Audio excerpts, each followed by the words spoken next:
Hello दोस्तों, Jawahar classes YouTube channel पर आप सभी दोस्तों का स्वागत है। और सबसे पहले सभी को राधे राधे, जय श्री कृष्णा और जय जवाहर साथियों। और आज के इस सेशन में हम बात करेंगे सभी ऑल एग्ज़ाम में पूछे जाने वाले प्रश्नों के बारे में बात करेंगे दोस्तों। और तब तक आप मेरे साथ में बने रहें और वीडियो को लाइक करें दोस्तों, और कमेंट करें और सब्सक्राइब करें। ठीक है दोस्तों। और आज के लिए मोटिवेशनल लाइन है दोस्तों कि विकल्प बहुत मिलेंगे मार्ग से भटकने के लिए, संकल्प एक ही रखना मंजिल तक पहुंचने के लिए। दोस्तों, विकल्प बहुत मिलेंगे मार्ग से भटकने के लिए, संकल्प एक ही रखना मंजिल तक पहुंचने के लिए। ठीक है दोस्तों, बढ़ते हैं अब अपने प्रश्न की ओर। और आज का हमारा जो सबसे पहला प्रश्न है वो आपको स्क्रीन पर दिख रहा होगा दोस्तों, जिसमें लिखा गया है कि आज़ादी के दीवाने नामक पुस्तक किसने लिखी। दोस्तों, आज़ादी के दीवाने नामक पुस्तक लिखी किसने लिखी। जहाँ ऑप्शन दे रखे हमारे चंद्रशेखर आज़ाद, दूसरा दे रखा दयानंद सरस्वती, तीसरा दे रखा बिस्मिल्लाह खां और चौथा दे रखा हमारा सागरमल गोपा। तो जो आज़ादी के दीवाने वो पुस्तक लिखी थी वो दोस्तों हमारे सागरमल गोपा ने लिखी थी दोस्तों। डी ऑप्शन यहाँ पे हमारा राइट होता है दोस्तों। आज़ादी के दीवाने पुस्तक सागरमल गोपा ने लिखी थी दोस्तों। ठीक है दोस्तों, और आगे बढ़ते हैं। और आज का हमारा जो अगला प्रश्न है वो आपको स्क्रीन पर दिख रहा होगा दोस्तों, जिसमें लिखा गया है कि सर्वहितकारिणी पुस्तकालय की स्थापना कहाँ की गई। दोस्तों, सर्वहितकारिणी पुस्तकालय की स्थापना, दोस्तों सर्वहितकारिणी पुस्तकालय की स्थापना कहाँ पर की गई। कलकत्ता, जैसलमेर, जोधपुर, उदयपुर। तो जो हमारी सर्वहितकारिणी पुस्तकालय की स्थापना की गई थी वो दोस्तों हमारे जैसलमेर में की गई थी दोस्तों। बी ऑप्शन यहाँ पे हमारा राइट होता दोस्तों। इसी दौर पर हम और आगे बढ़ते हैं दोस्तों।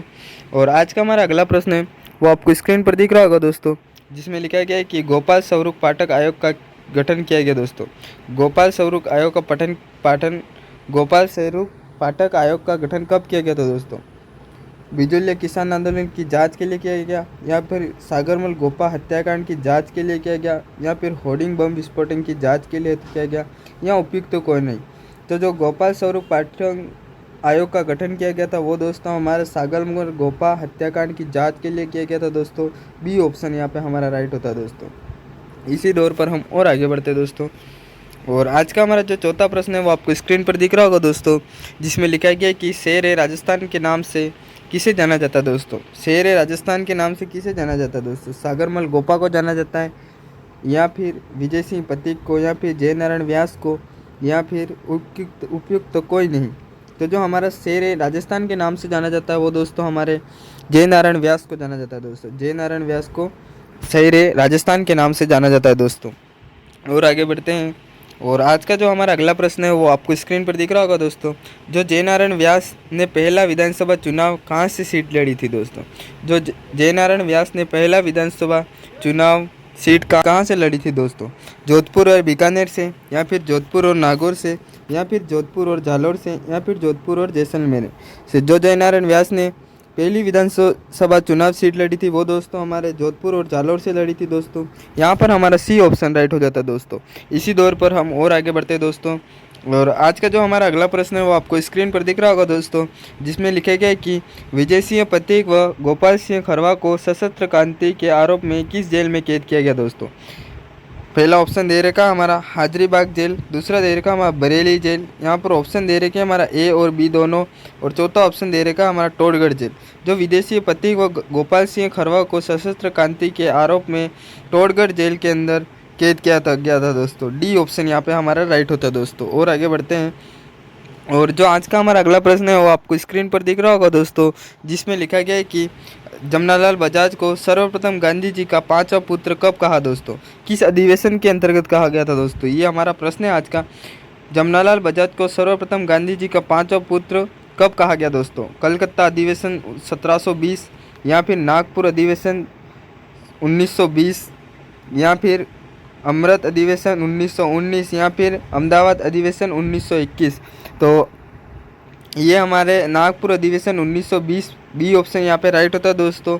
नागपुर अधिवेशन 1920 में जमनालाल बजाज को सर्वप्रथम गांधी जी का पांचवा पुत्र कहा गया था दोस्तों। ठीक है दोस्तों, और आगे बढ़ते हैं। और जो आज का हमारा अगला प्रश्न है वो आपको स्क्रीन पर दिख रहा होगा दोस्तों, जिसमें लिखा गया है कि जमनालाल बजाज ने गुलाम नंबर 3 कहकर किसे संबोधित किया। दोस्तों, जमनालाल बजाज ने गुलाम नंबर 3 कहकर किसे संबोधित किया। फर्स्ट ऑप्शन दे रखा है हमारा भारत माता, दूसरा दे रखा हमारा देसी राज्य राजस्थान, और तीसरा दे रखा हमारा भरतपुर, और चौथा ऑप्शन दे नहीं रखा है यहाँ पे। मेरे हिसाब से चौथा ऑप्शन मैं दे देता हूँ सीकर। चौथा ऑप्शन यहाँ पे सीकर है दोस्तों। इन चारों में से जो ऑप्शन राइट होता है वो दोस्तों हमारा सीकर ऑप्शन राइट होता है दोस्तों। सीकर के अंदर जमनालाल बजाज ने गुलाम नंबर 3 कहकर संबोधित किया गया था दोस्तों। ये ऑप्शन यहाँ पे राइट होता है दोस्तों। इसी दौर पर हम और आगे बढ़ते हैं, और आज का जो हमारा 90वां प्रश्न है वो आपको स्क्रीन पर दिख रहा होगा दोस्तों, जिसमें लिखा गया है कि अर्जुन लाल सेठी का संबंध किस परिवार से था दोस्तों। अर्जुन लाल सेठी का संबंध किस परिवार से था। ऑप्शन दे रखे हमारा ब्राह्मण परिवार, दूसरा दे रखा हमारा जाट परिवार, तीसरा दे रखा हमारा जैन परिवार, और चौथा दे रखा हमारा राजपूत परिवार। जो अर्जुन लाल सेठी का संबंध था वो दोस्तों हमारा जैन परिवार से था दोस्तों। ये ऑप्शन हमारा सी ऑप्शन यहाँ पे राइट होता है दोस्तों। इसी दौर पर हम और आगे बढ़ते हैं, और आज का जो हमारा अगला प्रश्न है वो आपको स्क्रीन पर दिख रहा होगा दोस्तों। जैन वर्धमान विद्यालय की स्थापना किसने की दोस्तों। जैन वर्धमान विद्यालय की स्थापना किसने की। अर्जुन लाल सेठी ने की, या फिर विजय सिंह पथिक ने की, या फिर जमनालाल बजाज ने की, या फिर जमनालाल बजाज ने की। तो जो हमारे जैन वर्धमान विश्वविद्यालय की स्थापना की गई थी वो दोस्तों हमारे अर्जुन लाल सेठी के द्वारा की गई थी। ए ऑप्शन यहाँ पे राइट होता है दोस्तों। इसी दौर पर हम और आगे बढ़ते हैं, और जो आज का हमारा 11वें नंबर का प्रश्न है वो आपको स्क्रीन पर दिख रहा होगा दोस्तों, जिसमें लिखा गया कि 1857 की क्रांति में राजस्थान का प्रथम शहीद कौन था दोस्तों। जब 1857 की क्रांति हुई थी उस समय हमारा प्रथम शहीद कौन था दोस्तों। मंगल पांडे था, या फिर अमरचंद भाटिया था, या फिर मोहम्मद अली बेग था, या फिर देवा गुज्जर था। जो हमारे 1857 की क्रांति में प्रथम शहीद था वो दोस्तों हमारा अमरचंद भाटिया था दोस्तों। अमरचंद भाटिया हमारा प्रथम शहीद था दोस्तों। बी ऑप्शन यहाँ पे राइट होता है दोस्तों। इसी दौर पर हम और आगे बढ़ते हैं, और जो आज का हमारा अगला प्रश्न है वो आपको स्क्रीन पर दिख रहा होगा दोस्तों, जिसमें लिखा गया कि चेतावनी चुंगटिया नामक शॉर्ट केसरी सिंह बारट ने लिखा था दोस्तों। चेतावनी चुंगटिया नामक शॉर्ट ये हमारे केसरी सिंह बारट ने लिखा गया था, पर ये हमारा कब लिखा गया था दोस्तों, ये आज का हमारा प्रश्न है। और इसमें ऑप्शन दे रखे हमारे वर्ष 1920 में, दूसरा ऑप्शन दे रखा हमारा वर्ष 1903 में, और तीसरा ऑप्शन दे रखा हमारा वर्ष 1905 में, और चौथा ऑप्शन दे रखा हमारा वर्ष 1913 में। जो चेतावनी चुंगटिया नामक शॉर्ट है वो केसरी सिंह बारट द्वारा 1903 में लिखा गया था दोस्तों। बी ऑप्शन यहाँ पे हमारा राइट होता है दोस्तों। और आगे बढ़ते हैं, और आज का जो हमारा अगला प्रश्न है वो आपको स्क्रीन पर दिख रहा होगा दोस्तों, जिसमें लिखा गया है कि बीकानेर प्रजामंडल की स्थापना कहाँ पर की गई दोस्तों।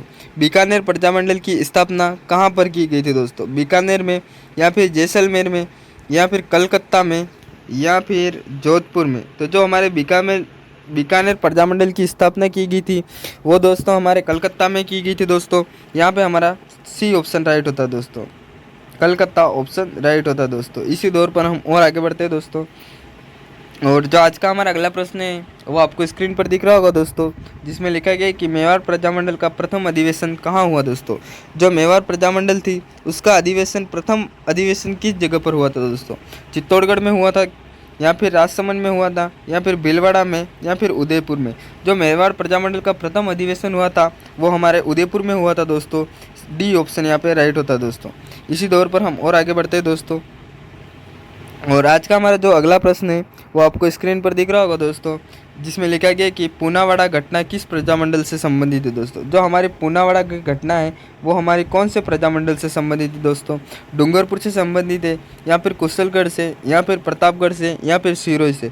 जो पूनावाड़ा घटना है वो दोस्तों हमारे डूंगरपुर प्रजामंडल से संबंधित है दोस्तों। ये ऑप्शन हमारा यहाँ पे राइट होता है दोस्तों। इसी दौर पर हम और आगे बढ़ते हैं दोस्तों, और जो आज का हमारा अगला प्रश्न है वो आपको स्क्रीन पर दिख रहा होगा दोस्तों, जिसमें लिखा गया है कि प्रजामंडल आंदोलन की रियासती, ठीक है दोस्तों, प्रजामंडल आंदोलन के रियासती राज के सहयोग दौरान किस प्रजामंडल को सहयोग प्राप्त हुआ दोस्तों।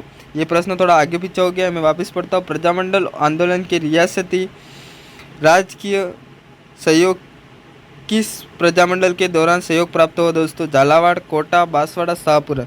तो जो हमारा राजकीय सहयोग प्राप्त हुआ था वो दोस्तों हमारा झालावाड़ प्रजामंडल के द्वारा प्राप्त हुआ था दोस्तों। ये ऑप्शन हमारा यहाँ पे राइट होता है दोस्तों। इस दौर पर हम और आगे बढ़ते हैं दोस्तों, और जो हमारा अगला प्रश्न है वो आपको स्क्रीन पर दिख रहा होगा दोस्तों, जिसमें लिखा गया है कि कृष्णा दिवस प्रजामंडल से संबंधित है दोस्तों। जो कृष्णा दिवस है वो किस प्रजामंडल से संबंधित है दोस्तों। मारवाड़ प्रजामंडल से संबंधित है, या फिर जयपुर प्रजामंडल से संबंधित है, या फिर मेवाड़ प्रजामंडल से संबंधित है, या फिर बीकानेर प्रजामंडल से संबंधित है। जो कृष्णा दिवस है उसका संबंध हमारे मारवाड़ प्रजामंडल से है दोस्तों। ये ऑप्शन यहाँ पे राइट होता है दोस्तों। और आगे बढ़ते हैं, और जो आज का हमारा अगला प्रश्न है वो आपको स्क्रीन पर दिख रहा होगा दोस्तों, जिसमें लिखा गया है कि भरतपुर प्रजा परिषद किसने की थी दोस्तों। भरतपुर प्रजा परिषद किसने की थी दोस्तों। तो जो हमारे यहाँ पे ऑप्शन दे रखे हैं, फर्स्ट ऑप्शन दे रखा हमारा कृष्ण पालीवाल ने द्वारा। भरतपुर प्रजा परिषद की स्थापना किसने की। कृष्ण पालीवाल द्वारा, गोपीलाल यादव, जावला प्रसाद जिज्ञासु, मास्टर अति त्रेंद्र। जो हमारी भरतपुर प्रजामंडल की स्थापना की गई थी वो दोस्तों हमारे गोपीलाल यादव के द्वारा की गई थी दोस्तों। बी ऑप्शन यहाँ पे राइट होता दोस्तों। इसी दौर पर हम और आगे बढ़ते दोस्तों, और आज का हमारा जो 19वें नंबर का प्रश्न है वो आपको स्क्रीन पर दिख रहा होगा दोस्तों। मारवाड़ प्रजामंडल की स्थापना किसने की दोस्तों। मारवाड़ जो प्रजामंडल था उसकी स्थापना किसके द्वारा की गई दोस्तों, ये हमारा प्रश्न है। और ऑप्शन दे रखे हमारा चांदमल सुरना, दूसरा दे रखा हमारा भंवरलाल सराफ, और तीसरा दे रखा हमारा कपूरचंद पाटनी, और चौथा दे रखा मृत्युदास माथुर। तो जो हमारे यहाँ पे ऑप्शन राइट हो जाएगा वो भंवरलाल सराफ के द्वारा मारवाड़ प्रजामंडल की स्थापना की गई दोस्तों। इसी दौर पर हम आगे बढ़ते हैं, और जो आज का हमारा 20वें नंबर का प्रश्न है वो आपको स्क्रीन पर दिख रहा होगा दोस्तों। खानवा के युद्ध में कछवाहा वंश का कौन सा शासक लड़ा दोस्तों। जो खानवा का युद्ध हुआ था उस समय कछवाहा वंश का शासक कौन सा लड़ा। दुल्हेराय लड़ा, या फिर पृथ्वीराज लड़ा, या फिर कोकिल देव लड़ा, या फिर शेखा लड़ा। तो जो कछवाहा शासक लड़ा वो दोस्तों हमारा पृथ्वीराज लड़ा था दोस्तों। बी ऑप्शन यहाँ पे राइट होता दोस्तों। और आगे बढ़ते हैं, और जो हमारा 21वें नंबर का प्रश्न है वो आपको स्क्रीन पर दिख रहा होगा दोस्तों, जिसमें लिखा गया है कि 1818 में ईस्ट इंडिया कंपनी से संधि जयपुर की किस शासक ने की दोस्तों। 1818 ईस्वी में ईस्ट इंडिया कंपनी से संधि की वो जयपुर के कौन से कछवाहा शासक ने की थी दोस्तों, ये हमारा प्रश्न है। सवाई प्रताप सिंह ने की थी, या फिर पृथ्वीराज ने, या फिर सवाई जगत सिंह सेकंड ने की थी, या फिर महाराज विष्णु सिंह ने। तो जो हमारी 1818 ईस्ट इंडिया कंपनी से संधि जयपुर के कछवाहा शासक सवाई जगत सिंह द्वितीय के द्वारा की गई थी दोस्तों। ये ऑप्शन हमारा यहाँ पे राइट होता दोस्तों। इसी दौर पर हम और आगे बढ़ते हैं, और जो हमारा 22वें नंबर का प्रश्न है वो आपको स्क्रीन पर दिख रहा होगा दोस्तों, जिसमें लिखा गया है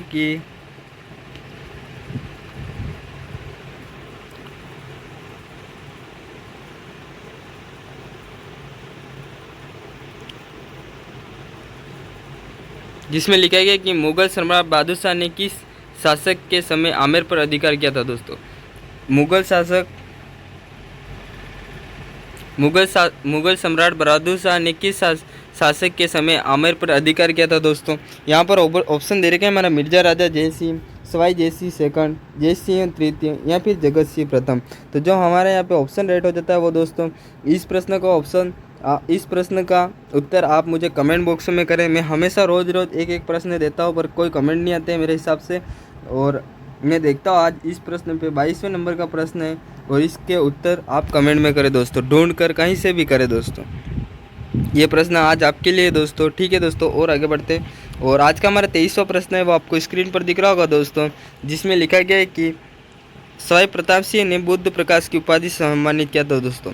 सवाई प्रताप सिंह ने बुद्ध प्रकाश की उपाधि से सम्मानित किया था दोस्तों। किसने किया था। ब्रजपाल भट्ट ने किया था, या फिर चांद खान ने, या फिर द्वारकनाथ ने, या फिर भारती गणपति ने। जो चांद खान ने सवाई प्रताप सिंह को बुद्ध प्रकाश की उपाधि से सम्मानित किया था दोस्तों। चांद खान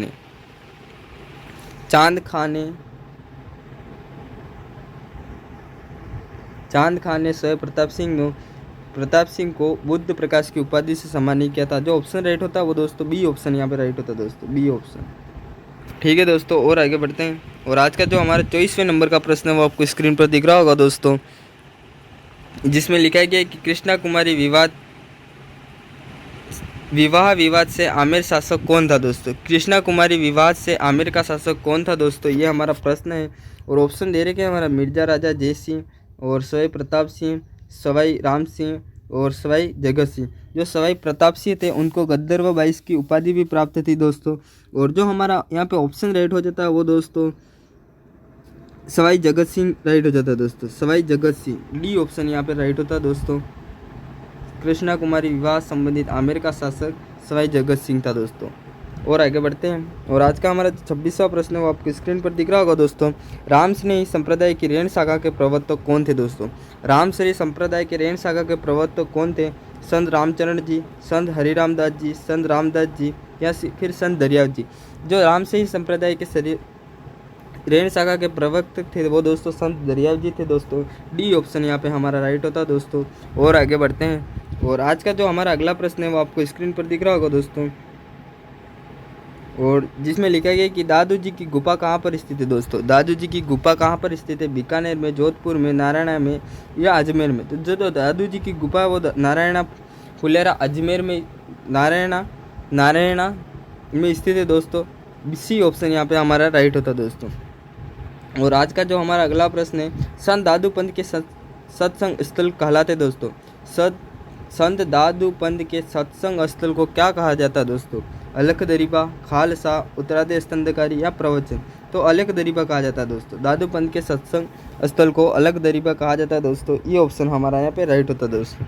और आगे बढ़ते हैं। और आज का हमारा जो अगला प्रश्न है, खालसा पंथ की स्थापना करने वाला सिख गुरु थे दोस्तों। सिख गुरु कौन थे जिसने खालसा पंथ की स्थापना की थी दोस्तों? फर्स्ट ऑप्शन दे रखा हमारा रामदास, दूसरा दे रखा हमारा गोविंद सिंह, तीसरा दे रखा गुरु नानक, चौथा दे रखा अर्जुन देव। तो जो हमारा यहाँ पे ऑप्शन राइट हो जाएगा वो दोस्तों हमारा गोविंद सिंह ने खालसा पंथ की स्थापना की थी दोस्तों। ये सिख गुरु थे दोस्तों। ठीक है, और आगे बढ़ते हैं।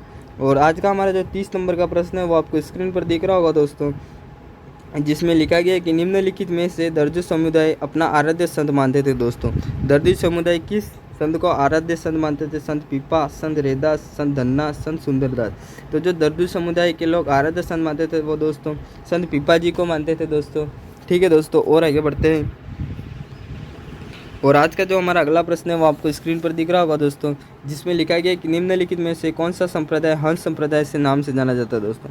हंस संप्रदाय के नाम से कौन सा संप्रदाय जाना जाता है? निम्बार्क संप्रदाय, रामसनेही संप्रदाय, गौड़ीय संप्रदाय? उपयुक्त तो कौन नहीं? निम्बार्क संप्रदाय है वो हमारे हंस संप्रदाय के नाम से भी जाना जाता है दोस्तों।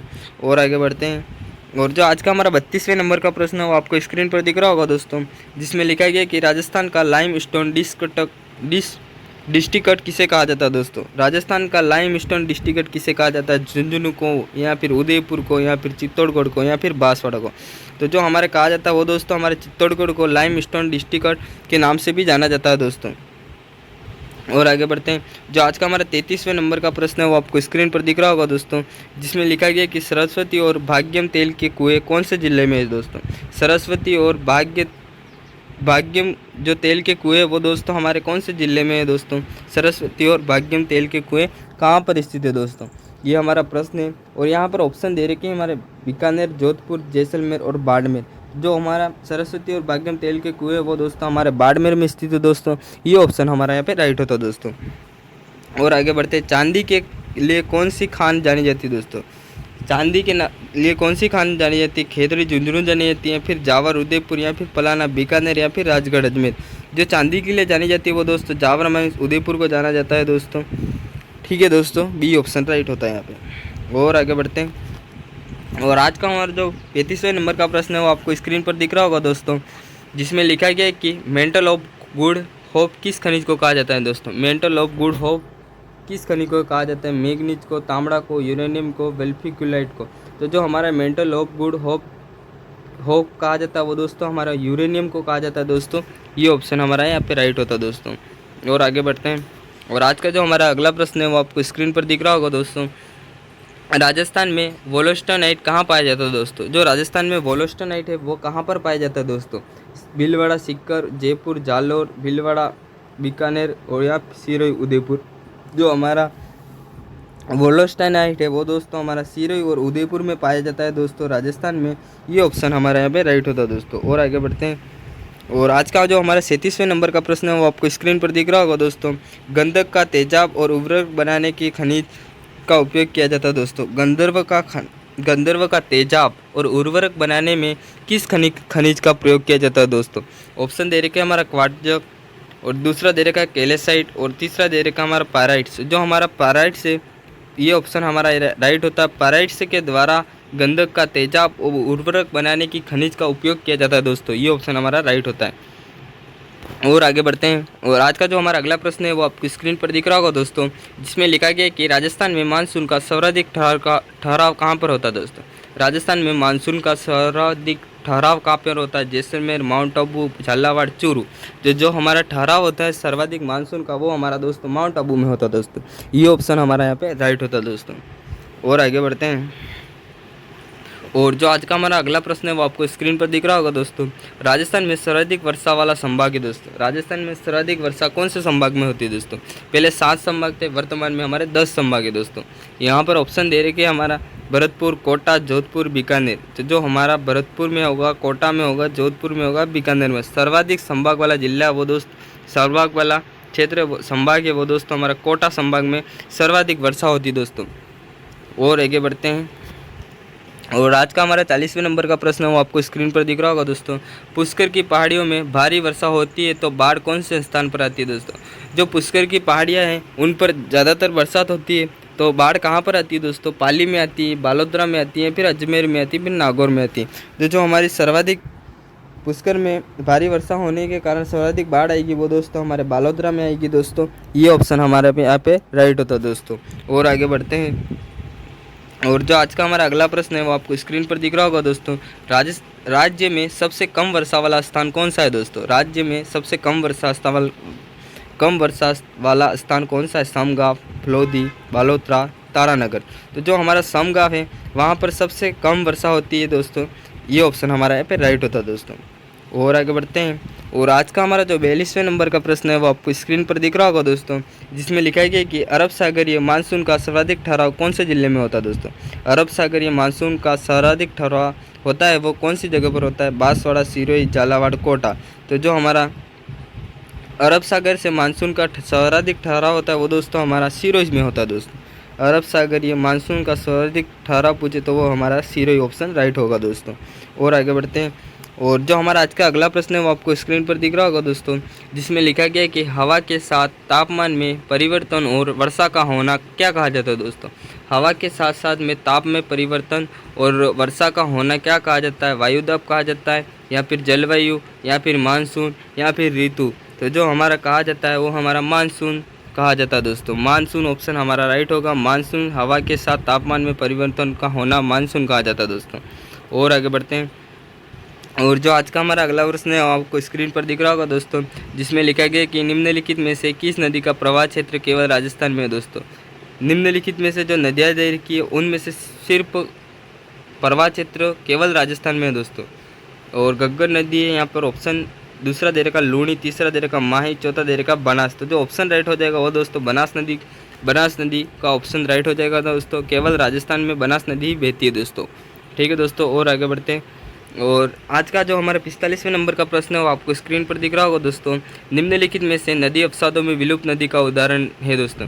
विलुप्त नदी का उदाहरण कौन सा है दोस्तों। लूनी नदी, काली सिंध नदी, या फिर बाणगंगा नदी, या फिर आहट नदी। जो हमारी काली सिंध नदी है वो हमारे विलुप्त नदी का उदाहरण है दोस्तों। ये ऑप्शन हमारा राइट होता है दोस्तों।